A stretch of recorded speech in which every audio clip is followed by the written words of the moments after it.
What's going on, guys? It's Nick here, back with another video. First in-season video, 2024 season. Bit of a different setup this week. I'm away. Next week, we'll go back to the setup you guys like. We got the notes on the side of the screen, everything like that. But this setup, gonna have to be doing it this way. But you guys are gonna see, obviously the rankings are going to change every single day. I'm gonna be updating them.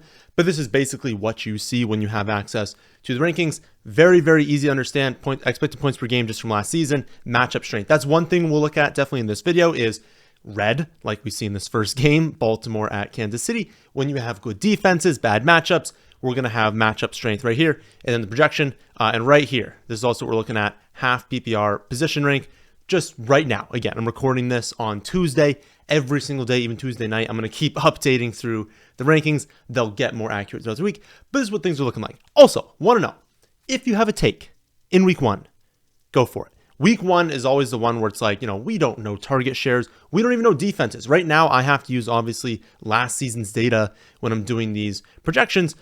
We don't know who the best defense is. I mean, we have a general sense, and it can carry over from last season, obviously. But we don't know exactly which matchups are going to be favorable. So if you've got a take, go for it. But then also, try not to get too cute early in the season. If you draft a wide receiver in like round 1, round 2, and they have a bad matchup, most of the time, you probably want to just play them. But again, we'll go over the cases where that could be different this week. So again, first game, we're going to have a Thursday night game.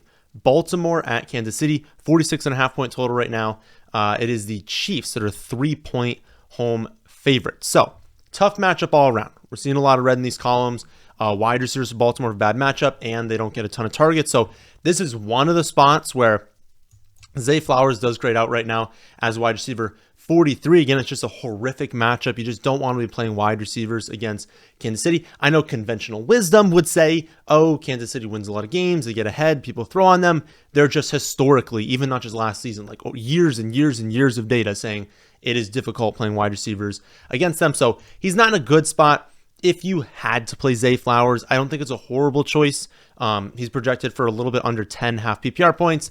A start-worthy player might be at like 12, so it's not terrible, but he also kind of got drafted in a range where maybe you do have a better option. So this is one of them where if you've got someone else better that maybe you drafted a round later, has a much better matchup, maybe end up going with them. The main players you're starting in this game, you're starting the quarterbacks. It's very unlikely you'd be benching Patrick Mahomes or Lamar Jackson any matchup. They don't project amazingly because honestly, like 46.5 point total, we're seeing like the defenses are good on both sides of this game. And so, if we were projecting both these teams into the upper 20s, we'd have over a 50 point total in this game. We don't have that. So we're expecting more of like a, 21-24 type game here. That's not one where we're seeing both quarterbacks throw for 300 yards, throw for 3-4 touchdowns. Maybe they can get lucky and both end up scoring the 3 touchdowns on their team. But the point is, they're going to project a little bit lower. You're playing Lamar. You're playing Patrick Mahomes. I think you're playing Derrick Henry in any matchup. Pacheco projects as 17. Again, you're probably playing Pacheco unless you went like 3 running backs in a row and you only want to play 2 of them for some reason. You're playing Pacheco. You're playing Travis Kelce. You're playing Rashee Rice. That's probably a fringe one where, you probably drafted Rice in the 5th, 6th, 7th round, that general range. Maybe you want wide receiver heavy. Maybe he's like kind of fringe on the bench there, but he projects really well this week. We don't have Marquise Brown. I don't know if he's been ruled out yet, but we're not going to see Marquise Brown play this week. That's going to bump up target shares for especially the established players. And we think early in the season, right? They don't have Marquise Brown. They have Xavier Worthy, but he's a rookie in his first week, so he's probably not going to see the snap share and the usage we're going to expect him to see long term. It's a great spot for Rashee Rice, for Travis Kelce to really get going this week. So that's mostly what I'd go with. If you wanted to play Worthy in the flex, if you wanted to play Zay Flowers, maybe both of them preferably in like the second flex spot, you can do that. Of course, Mark Andrews, you're starting him. Beyond everyone I just mentioned, probably not worth going after. Chiefs, no. Okay, we just finished the Chiefs. Packers at Eagles is up next. This game has a 48.5 point total, so this is one of the bigger total games. This is the Friday game. We don't usually see Friday games, but I don't know, they want to try something out this week. So they're going with a Friday game, 8:15 kickoff. And I don't believe, I'll confirm this in the comment section. I'm pretty sure this game's like in like Mexico or something like that. It's not at Eagles, I'm pretty sure, but they're going to get the home game. Kind of stinks for them. So Packers at Eagles, 48.5-point total. 1 point favorites for Eagles. So should be, I mean, that's one of the highest total games of the week. So it should be a high scoring game. Should be a very, very close game. Should be a great game overall. Obviously, every week play Jalen Hurts. Jordan Love projects really, really well this week. And this is why you see all this green over here for the wide receivers. It's a great matchup for wide receivers against Philly. And that's where a ton of the production on the Packers comes from, is wide receivers. So if that's going to be the case, it just sets up beautifully for the Packers to find a lot of success in this game. And I would not be surprised at all if they won this game. No one honestly has a very bad matchup. The worst matchup looks like Eagles running backs against Green Bay, and that's not even that terrible of a matchup. So pretty good matchups all around. You're playing Hurts. I think you're playing Love if you have him. You're starting A.J. Brown. You're starting Devonta Smith. Wouldn't go to Dotson. We have no idea what the role is going to be, but like, you drafted him in like round 20. Like, there's no way you're going with Dotson. If you wanted to play Dallas Goedert, I think it's fine. I didn't love Dallas Goedert. I doubt really anyone who watches this video ended up with Dallas Goedert. He's a little bit banged up. I would like check his status, see what they're thinking his snap share is going to be if he's even playing this week. But regardless, I mean, he's like a fringe tight end one. I probably wouldn't want to play him, but if you draft him as your own tight end, we're not looking on free agency to fill that spot. But yeah, for the Packers, it's going to be tough with their wide receivers. I mean, you're starting Jacobs. We know that, with Dylan IR for the season, he's done.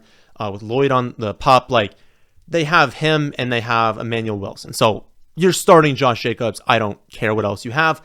And I didn't mention Saquon. Obviously, start Saquon for the Eagles side. But for that Packers side, start Jacobs. The wide receivers are going to be a little tough, right? So right now I have Jaden Reed 24th, Christian Watson 30th, Romeo Doubs 34th, and Dontavian Wicks 47th. I would say you're probably not starting Wicks because you probably draft him as like your 5th wide receiver. The matchup is great, but I'd want to see it in week 1. Like, would anyone be surprised if he went out there at like a 60% snap share, had 2 catches of 40 yards? No one would be shocked at that outcome. So I think pump the brakes on Wicks to start the season. You hope that you have him. He goes off and then you just start him next week, but pump the brakes there. Doubs and Watson are just flex plays. Watson's the high upside play. Doubs is the, relatively stable target share play. But again, we just don't know a lot for the Packers. So this is another one where if you have a take, you're like, no, Nick, Jaden Reed is sick. He's easily the best wide receiver. Or maybe you think that for Romeo Doubs, or maybe you think that with Christian Watson. Whatever you think, you got to take on it. Go for it. They all project relatively similarly. It's going to come down to who hits on a big play, who scores a touchdown. I do have Jaden Reed in 1 league, and I actually have 2 leagues, and I'm playing him in both of those leagues. I do not have Watson or Doubs, so I can't tell you on them, but I feel like they'd be really good flex plays. One thing I'll say, though, is it's the Friday game, right? You kind of don't want to start them in the flex, but one caveat to that is fewer injuries this week. So normally it'd be like you never start a Thursday player or a Friday player in the flex spot because you lose flexibility if you have injuries, if things like that happen, they just kind of pop up you weren't expecting. It's week 1, people probably aren't that hurt, so you could still play them there, but they're a wide receiver. So if you're going to play them, don't put them in the flex spot, put them at wide receiver. Next game, to the Sunday games, Steelers at Falcons, 45.5-point total, which honestly is like a little bit, a little bit higher than I would have expected. Oh, I lied to you. It opened at 45.5. It's down to 42. So I think people agreed with me that 45.5 was too much. 42-point total. We're looking at a 3-point favorite for the Falcons, which makes sense at home. These teams are relatively evenly matched. Going to really just depend on the quarterback play for the Steelers, kind of how good they do. We'll start with the Steelers side. You're not starting Russell Wilson. He projects as the 31st quarterback out of 32. Only Jacoby Brissett is behind him. And honestly, there's not a lot to love here. As you can see, Atlanta's not like an amazing matchup. A little bit negative for running backs. A little bit positive for, I said running backs there probably. Pickens, wide receiver. A little bit negative for wide receivers, a little bit positive for running backs. But relatively neutral. Historically, they've played a little bit slower. They've ran the ball a little bit more, so that can limit plays on the other side. But then you think, okay, historically they've been terrible. So they've been going 3 and out. This season, we're expecting them to play a little bit faster, throw the ball more, but then also be better. And so if the Falcons find themselves ahead, then they can go back to running the ball. They can limit the opposing play. So I feel like it's somewhat of a wash in terms of that aspect. I think it's more just how much do you trust these offenses, right? How much do you trust Russell Wilson? How much do you trust, Arthur Smith to run a productive offense? So I think you're playing George Pickens. I think the upside for him to go out there and have a 30% target share is there. The matchup is good enough. He projects well enough to where I would at least try and get him in to flex spot, but I wouldn't play any of their other wide receivers. That doesn't seem like great play. For the running backs, if you want to play Najee or Warren at running back 2, it seems like Warren's good to go, but definitely check his status there. If Warren were to miss this week, which again I don't expect, but if it were to happen, Najee Harris would probably be a must play. I don't know exactly where he'd project, but he'd probably project as the top 5 running back because he'd get an 80% touch share. You'd definitely be playing him if they're both going to play. They're both kind of like low-end 2s to flex plays. Really depends on what else you have there. But Pittsburgh side's not going to be really appealing all season, and I probably wouldn't play Pat Freiermuth. The Atlanta side, I think you're just playing the studs, right? Depends on Kirk, exactly who you have if you're playing him.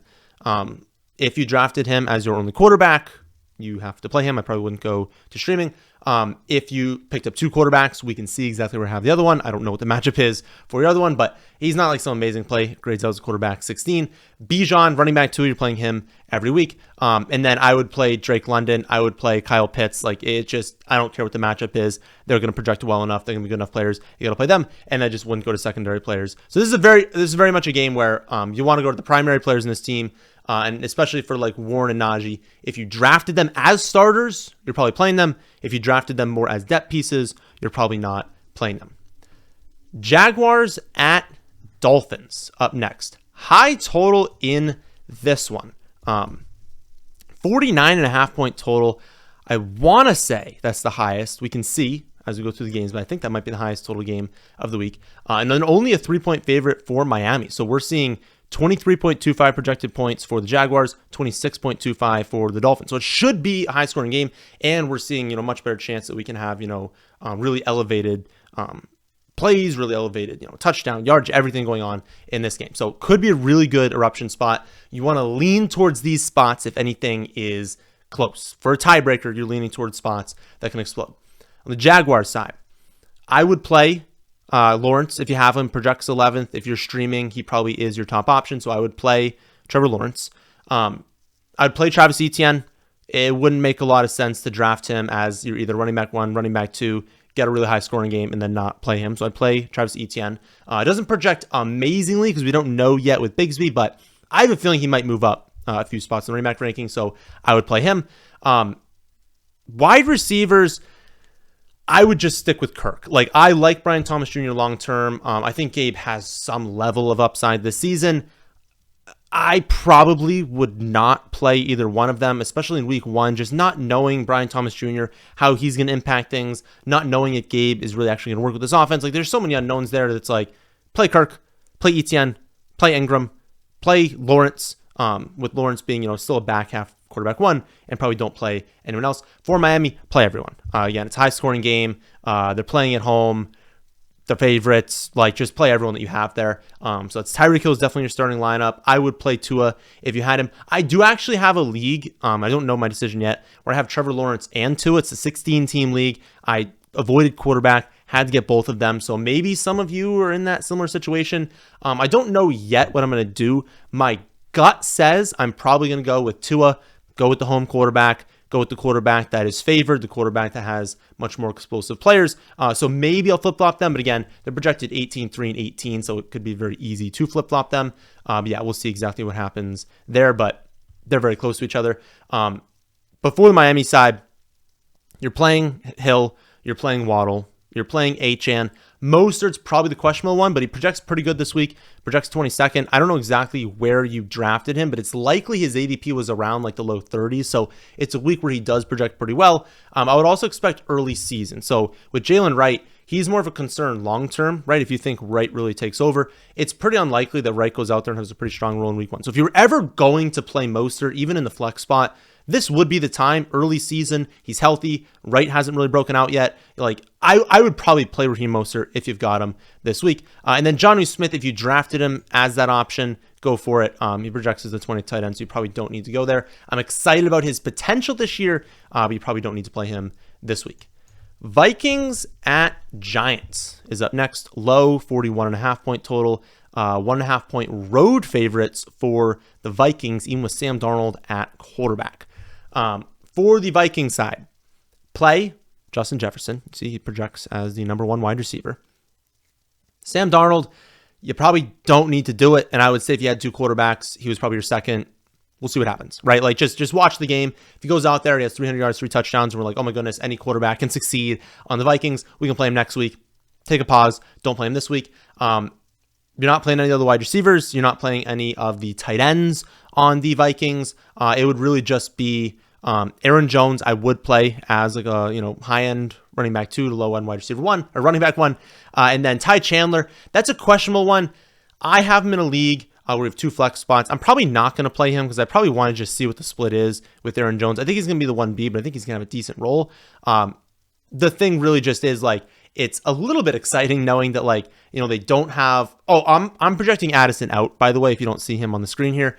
That obviously makes Jefferson a better play. And what I was going to say there is it makes it more appealing because if Addison does miss the game, you've got Aaron Jones and Ty Chandler maybe getting more run. Maybe they don't want to run as many 3 wide receiver sets. They don't have Hawkinson yet. And so it's like maybe they run 2 running back sets. Maybe they run the ball a lot more, use running backs in the screen game. So I can see a path to Ty Chandler having actually like a pretty solid game. Plus they're playing the Giants, who aren't necessarily a defense I want to attack. It's more like their offense stinks. And so the Vikings are probably going to have plenty of opportunities if they can, convert in the red zone, even though their projected total right now is 21.5 points. We could see them score 27-28. And, that could give us potentially 4 touchdowns on the side. I'm not projecting 4 touchdowns. They're probably only going to score 2 to 3. But there's a path there to them scoring a lot more, to them being up late and using the running back. So I can see it, but you probably drafted Ty Chandler as like your 4th or 5th running back. So you probably don't have to. For the Giants side, I probably wouldn't play Daniel Jones this week. He projects okay, but I would want to see this offense kind of operate first. Singletary, I probably would play. Projects 20th right now. I could see that moving up just a little bit. We know that. Well, we don't know yet, but we're thinking that Tyron Tracy Jr. is not going to play, and we know that in the preseason, Singletary is basically featured. Now, I don't think that's going to happen once Tracy is back, but if we get a featured running back here, I don't care who they're playing, if Singletary is the upside to play, 80, 85% of the snaps, you probably want to play him. So I would find a way to get Singletary in your starting lineup, and then it would just be Neighbors. Play Neighbors every week. Project 16th right now. I think he's a great pick, but I probably just would not play any of their other wide receivers. Someone would really have to break out to be someone I wanted to start. What I thought was going to be a gross game up next, Titans at Bears, and what historically has been a gross game, 45 point total, and only a 3.5 point spread in favor of the Bears, actually. Historically the Bears have stunk, and the Titans have been boring. And so usually we get this matchup, and it's terrible. But we've got Caleb Williams now. We've got DJ Moore, Madunze, Keenan Allen on the Chicago side with DeAndre Swift. We've got now what'll likely be a pass-heavy Titans team that's going to, play faster. And so it's actually pretty exciting potential for this game. It also has a lot of potential to be a letdown. Everyone really likes Titans offensive players. Everyone really likes the upside of the Bears. Definitely a chance that does not happen in week 1 and that we see, this game really go and hit the under, going for like 36, 37 points. So we'll see what happens. I'm hoping for a shootout, but I'm not going to guarantee that's going to happen. Caleb projects fine. I wouldn't play Levis, but Caleb projects fine if you drafted him as your starter. If you have another option, though, like if you drafted Lawrence, you drafted Tua, I probably would play both those quarterbacks instead. If we're looking on the Titans side to start off with, the wide receivers don't project amazingly. It's not a great matchup. It's also on the road. It's also with Will Levis, and we haven't really seen it yet. So if you can bench Ridley to start off with, if you can bench Hopkins, I probably would. Even their running backs, Pollard, Spears, they both project fine. They both project as like low end 2s, kind of flex plays. If you've got to play them, do it. If you can afford to bench them, I probably would just kind of like see what the split is. Because again, I do think the Bears defense is solid, especially playing on the road. It's kind of tough going into Chicago and playing there. So I don't know that I would play really anyone on the Titans, if we're being honest. For the Bears side, though, you probably have to play DJ Moore. He's another one where it's like, you drafted him in probably round 3. He's not going to project amazingly this week, just because we don't know. We don't know exactly what the split's going to be between him, Odunze, Keenan Allen. Right now, I'm just saying, play Moore if you got him. Odunze, Keenan Allen, you probably didn't draft them as starters, so leave them on the bench, see what happens in the first week, see what the target share is, see what Caleb Williams looks like, and kind of go from there in week 2. And then finally, DeAndre Swift. It's another one where, like, I just don't know. I mean, it seems like they're probably going to run a split, have Khalil Herbert kind of mix in there, maybe have Roshan. I don't know if he's going to be active, but maybe have Roshan in there as well. And if that happens, Swift's, upside gets capped. But there's that chance that it really goes off. So if this is another one where it's like, if you have that take, you're like, no, Nick, I think DeAndre Swift's going to have, a 65, 70% snap share, really get a lot of receptions as well, play him, right? Like, we just don't know. And so it's kind of what I'm baking into the projections, just not really knowing. I would probably bench him and just see what happens, but you do you, right? You think there's a good play there, play it. Panthers at Saints up next. Low 41.5 point total, 4-point home favorites for the Saints. Another game where there's not going to be a lot of fantasy goodness here. You're not starting either one of the quarterbacks. For the Panthers side, you're starting Deontay Johnson if you have him. I know a lot of people drafted him not to be a starter. I just think you're starting Deontay if you have him. Projects really strongly this week. But we see a lot of red too. We see bad offenses and we see red on the matchup. So if it's a tiebreaker between Deontay and someone else in a better game, you can go to the other player. Really, anyone in this game. Tiebreaker, lean away from this game. It's got potential to be really, really bad. But yeah, for the Panthers, it is really just Deontay, and it is Chuba. If you've drafted that like Chuba and Brooks combo, you need to start Chuba this week. You can. Projects as running back 29. Okay matchup for him. Winnable game. I know I said 4-point home favorites to the Saints, but that's not a huge spread.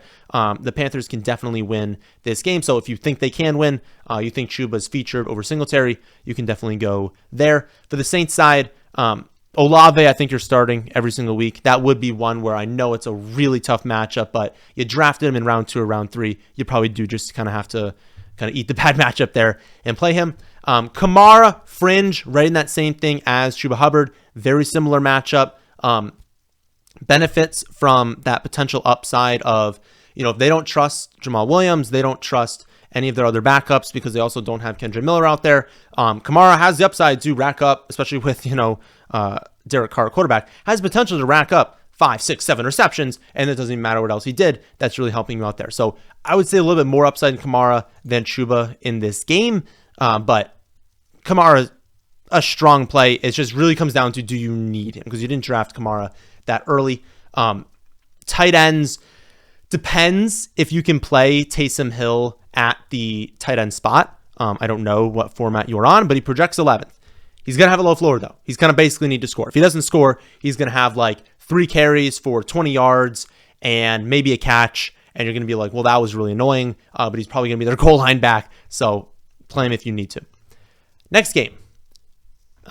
What should be a very, very good game. I could see this being another one that really, really goes off in terms of just like explosive plays and just like really gets this game going.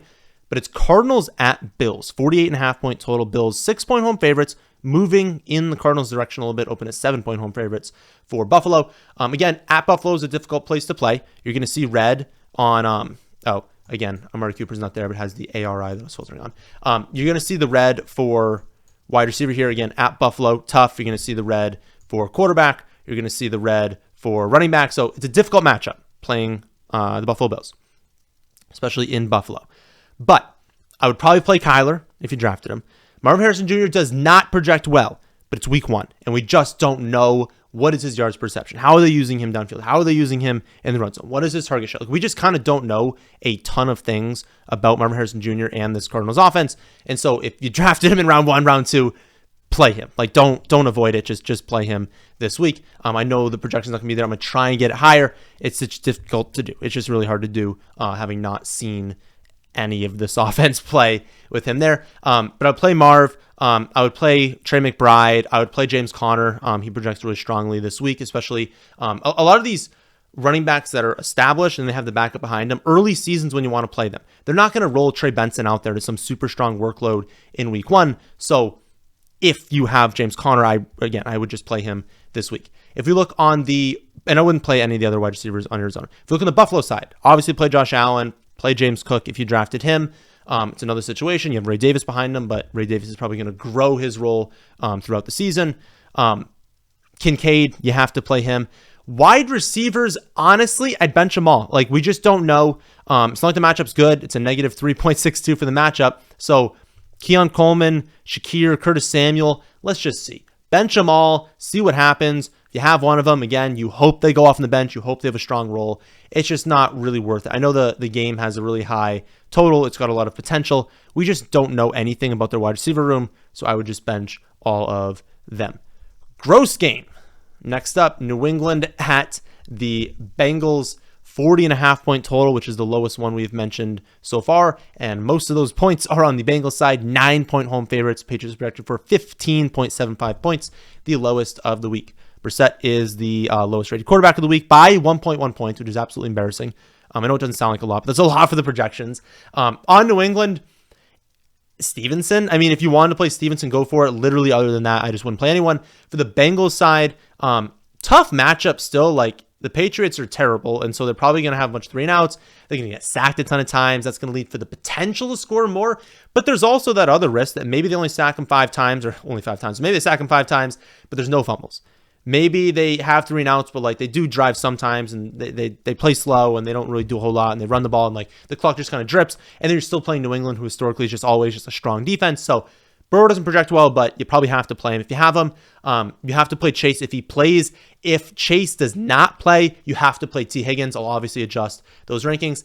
If we see Chase play, I don't know yet. We'll have to see if he'll be on a snap count, because now we're getting to the range where there's potential to be in a snap count, because this situation, as of recording this, has not been figured out yet. We don't exactly know what the split is going to be there in terms of like, if he plays, is he going to be out there on only 70% of the plays because he's not been practicing? We don't know. So I'll fiddle with the T. Higgins projection. It's just like, I just don't want to play that many players against the Patriots. And then for the running backs, again, we don't know the split. Chase Brown, Zach Moss, they don't project well because we're kind of splitting things in a negative matchup. But if you have a take, you think yours is the guy that has a 67% share of these touches, go for it. But yeah, there's actually not that many plays in this game because it's not a great game overall. Great game overall, though. Up next, Houston at the Colts. That's going to be a sweet game. We've got the dome, so there's no weather concerns. We've got these 2 young quarterbacks. We've got these explosive offenses. Oh, I'm very excited about this game. So, 49-point total, 2.5-point road favorites for the Texans. Play Anthony Richardson, play CJ Stroud. They project amazingly this week. If we're looking at the Texan side, the road team, play Nico Collins definitely. I would just play them all. Play Tank Dell, play Stephon Diggs. You probably drafted them as starters. It's a good matchup, good spot. Not a great matchup, but it's such a good environment that it kind of takes over from the matchup. Play them all.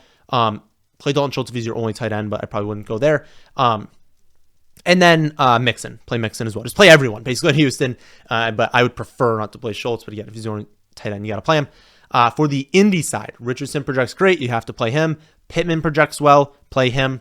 Obviously, play Jonathan Taylor.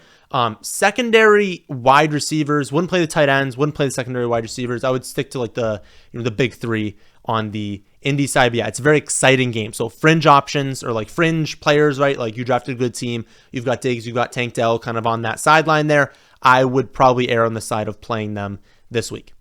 Raiders at Chargers is up next. We've got a low 40.5-point total, 3-point home favorites for the Chargers. Not a ton to love in this spot. It's a good matchup for the wide receivers of the Raiders. The problem is they have Minshew as their quarterback, so we don't 100% know there. But you're playing Adams. If you need to play Zamir because you went hero, you went RB0, I'm fine with it because the touches are locked in. Like he's getting a ton of touches. It's just that it's the Raiders, and he's not going to have many receptions, and I kind of want to see the offense first. So if you can bench him, do it. But honestly, he projects 33rd. Those touches are locked in. He scores a touchdown. He'll be a good play. If you got to play him, I would have no problem doing that. There'll be a big question of Myers. The likelihood is you drafted Myers in a range where you don't have to play him, but he was a great pick. A ton of you have him if you drafted from the rankings. I would be fine playing Myers this week, but don't force him into your line. If he's like your fifth wide receiver, you can only start 3. Don't play Jacoby Myers. You probably have, 3 top 35 wide receivers. So, and I wouldn't play Bowers in his first game. So it would really just be Adams and maybe Zamir White there. And then the Chargers, probably wouldn't play the running backs because we don't know what the split's going to be. And it's not like the matchup's amazing. They're favored, but they're literally the favorite team with 21.75 points. So they're not exactly going off. I would just see what happens there. I would see what happens with the wide receivers. I would see what happens with Herbert. I would not play a single Chargers player. I would put them on the bench, hope they go off. It's just, I don't trust it. I'm not saying they're going to be terrible. I'm just saying we don't know anything about this offense. How run heavy they're going to be? How are they going to split those running attempts? How are they going to do a 3 running back committee or 2 running back committee? How are they splitting the wide receivers? They're rotating a ton of those in. How many touches these wide receivers get? There's just so many unknowns that I want to see it happen for week 1. Broncos at Seahawks is up next. Get Seattle here.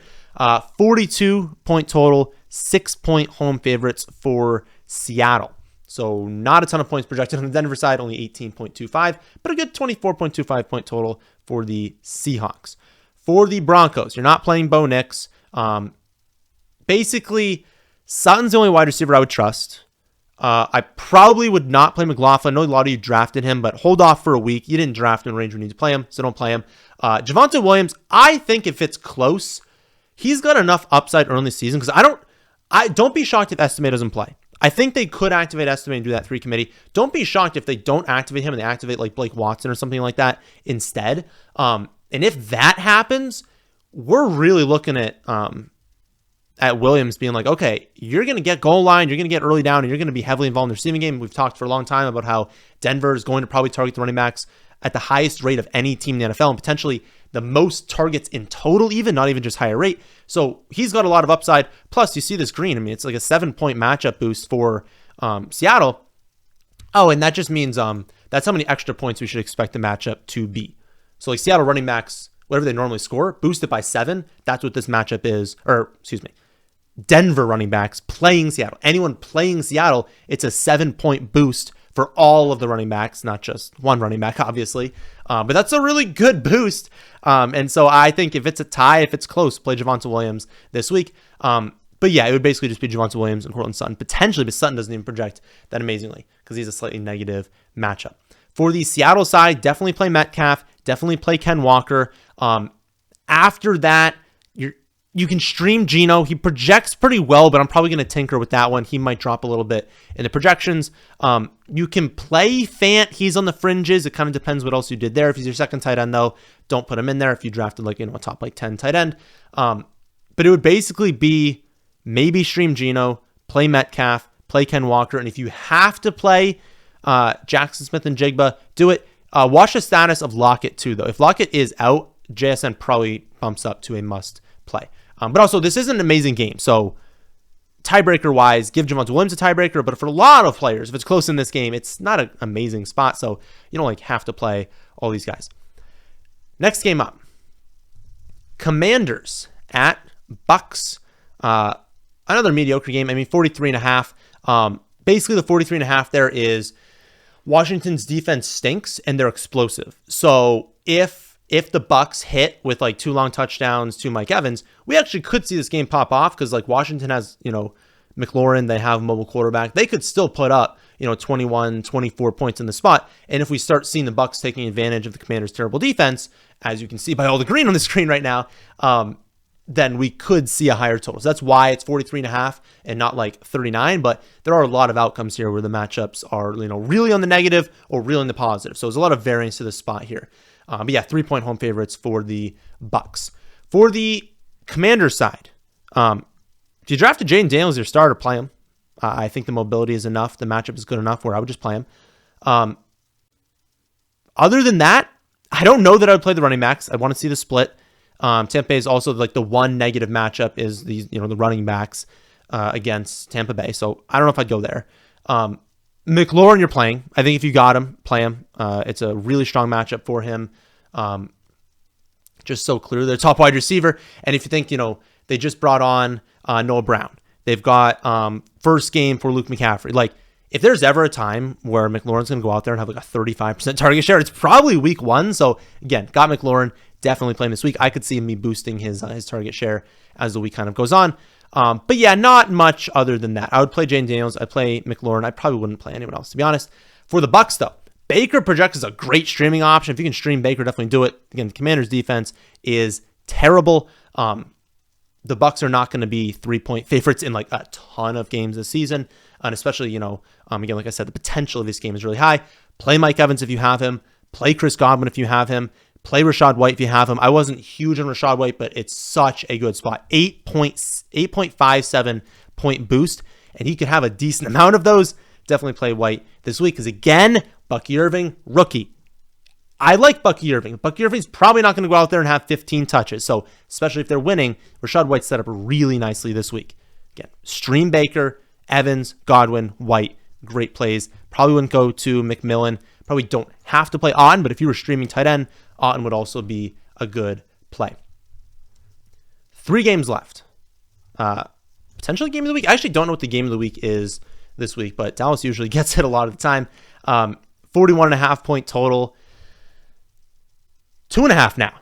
So actually, Dallas opened as 1.5 point favorites. The line has moved to the Browns. 2.5 point favorites live line for the Browns. That's actually a little bit surprising. I thought Dallas would be favorites in this spot. Looks like more money, though, is coming in on the Dallas side, but that actually kind of makes sense. Anyways, Dallas side. I guess it's probably because it's the road. I just keep doing these tangents. It's probably because on the road for Dallas, they just historically play so much better at home and so much worse on the road, especially outside. That's probably it. But anyways, Dallas, Dak projects badly, and that's probably why. I mean, they're only projected to score 19.5 points. If that's going to happen, Dak's not going to have that great of a game. So if you can stream, maybe do something else. But yeah, Dak projects poorly. CeeDee Lamb, obviously play him every single week. Other than that, I would just see what happens with like Dowdle versus Zeke versus Cook versus Deuce Vaughn. Don't play the running backs. Play CeeDee Lamb. Don't play anyone else for the wide receiver room, and then play Ferguson if you have him. But yeah, it's not. There's not really that many secondary players for Dallas. Like they have a good offense, but it's basically just Dak and Ferguson for right now. And Cook, I think he's going to be good, but check his status. He's had this like knee injury. Obviously, that would boost Tolbert, but if he's out, it doesn't really make me want to play anyone else. And I probably wouldn't play Brandon Cooks, and you probably don't have to play him anyways. For the Browns side, I would not play Deshaun Watson. I would need to see him play well before ever starting him. I would play Ford. So if you drafted Jerome Ford later on, you drafted Hero, you drafted RB0, even if you drafted relatively running back heavy, Jerome Ford is going to have a very strong role to start this season. They are home favorites with an okay 22-point total, but like I would play Jerome Ford if you had him. It's not an amazing matchup, but again, I would probably play him. Other than that, on the Browns side, Amari projects okay. If you had to play Judy, it'd be like, oh gosh, I wouldn't really love that. There are not that many good plays in this game. CeeDee Lamb, Ferguson, Jerome Ford. Other than that, like again, if you got to play Amari in the flex, go for it. But there's not that many players I would want to play in this spot. It's a 41.5 point total on two teams that have, a decent amount of players that like we are starting in fantasy. So it's not a high total. That's not a lot of projected touchdowns to go around for these guys. Next game up should be a sweet game. Highest total of the week, 51 points. Rams at Lions. Oh man, the potential of this game, that's the Sunday night game, so it's going to be a sweet game on Sunday night. Play people in this game that you drafted early, right? Like just play everyone.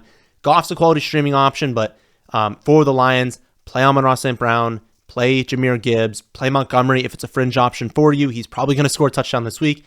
Play Sam Laporta. Hold off on Jameson Williams. If you need to play him, do it, but I would want to maybe just see, right? We're thinking he's the clear 2, but just kind of see what it looks like in week 1 and then go from there after that. And if we look on the Rams side, I don't know why. Oh, I probably have it as LA. Well, that's annoying. But on the Rams side, I think we kind of just know what to do, right? Stafford's a streaming option that'll be solid. We know that Kyron should be played. Kupp should be played. Puka should be played. After that, you're not playing Corum. If you need to stream Parkinson, you can kind of do that. But I probably wouldn't. I do have him in the 16-team league, and I'm still not starting him, so that should give you some sort of indication. But yeah, play the studs. This is a great game. Play the studs from this game. Final game of the week, Monday Night Football. We have got the Jets at the 49ers, a 43-point total, not because the offenses are bad, because the defenses. I mean, look at this.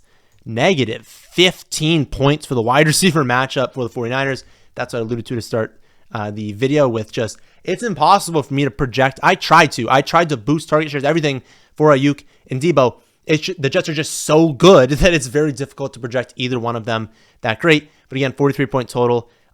Looks like 4.5 points is a line in favor of San Fran. That only puts the Jets total at 19. San Fran's at 23.5. Again, bad matchups all around. McCaffrey has a solid matchup on the ground. Basically, everything else is a negative matchup. So stick to the studs when we've got these good defenses, right? You're playing Christian McCaffrey. You're playing Breece Hall. After that, you're playing probably George Kittle because you probably don't have another option. It's a totally fine. It's only negative 0.1. So play George Kittle if you have him. You're probably not playing Purdy, not playing Aaron Rodgers. Then you get to Garrett Wilson, Ayuk, and Debo. And that's the decision. That is like the decision point you have this week. You drafted Garrett Wilson in round 1. Play him. You drafted Ayuk, Debo in round 2. Probably just play him. I know they're not going to project well, but especially it's a hammer, right? It's nice having someone on that Monday night game. I just think they're talented enough players. I know the defense is bad. It's one play. The 49ers are good enough where Debo can get loose for one play, be terrible everything else, and have a 60-yard touchdown, and you're going to be pretty upset that you benched your round 2, round 3 player for like some flex play that you drafted in round 7 or 8. So unless you have like these amazing other options and you're okay with it, I know the rankings don't say they're amazing. I'd play Brandon Ayuk. I'd play Debo Samuel this week. So that is the end of the week 1 rankings video. Again, next week, we're going to have the notes up on the screen. It's going to be a little bit better. If you want access to the rankings for the entire season, if you have signed up for Underdog, you already have that. It was not just for the draft rankings. It was for in-season as well. So anyone who signed up for Underdog with promo code FFA, made a minimum $10 deposit, you have access to these in-season rankings, detailed projections, all that stuff. So go to the site, check them out, see how they update, and definitely keep coming back because they're going to update throughout the week. And if you want to see these for free every single week, again, go to Underdog, sign up for promo code FFA, make a minimum $10 deposit. Next morning, I'm going to email you access to the site. For the rest of the season, through the Super Bowl, you will have access to these rankings and the detailed projections of every player, plus any Underdog content I post. And it's a great time to sign up right now. The day this goes live, they're going to have a special for Vulture. It's a new thing that they have. You guys know, obviously, if someone like Vulture's a touchdown, let's say you've got the higher on Saquon Barkley, 0.5 rushing touchdowns, or it'd be total touchdowns. It can be rushing or receiving. If he gets vultured, so let's say they get to the 1 yard line, Jalen Hurts goes in there, you're like, oh no, Jalen Hurts has a 1 yard rushing touchdown. You can have vulture protection. It's a special they have the day this video goes up. So do some pick'ems. I'm going to have, when this goes up, sometime during the day, I'm going to have my favorite pick'ems for Underdog. Create a pick'em slip. Include someone you think could potentially get vultured. It's just free equity, right? So if that happens, they're not going to count it as a loss. As long as everything else in your slip is fine, you'll be okay. So again, vulture protection. It's a really cool concept because it's super annoying, right? You have Jahmyr Gibbs, David Montgomery scores a 1 yard rushing touchdown. That's just annoying to have, right? So it's kind of cool. Go in there, see if there's some players you want to kind of add into there and just use vulture protection. Again, it's a special for Wednesday. They're going to have other specials throughout the week, just like higher than 0.5 yards for different players. So again, go to Underdog, sign up with the promo code FFA, minimum $10 deposit. Not only are you getting a 50% deposit bonus up to $1,000, you're getting these rankings for free. You're also just getting, extra content this week. They're trying to, get a lot of people to sign up. So they're giving away a lot of things for free. It's definitely a good time to sign up. So that'll do it for this one. Sunday, we're going to have an Underdog Pick'ems video. So if you sign up, we're going to have stuff for you there. And again, I'll update these rankings throughout the week. Then, my friends, is in this one. Thanks for watching.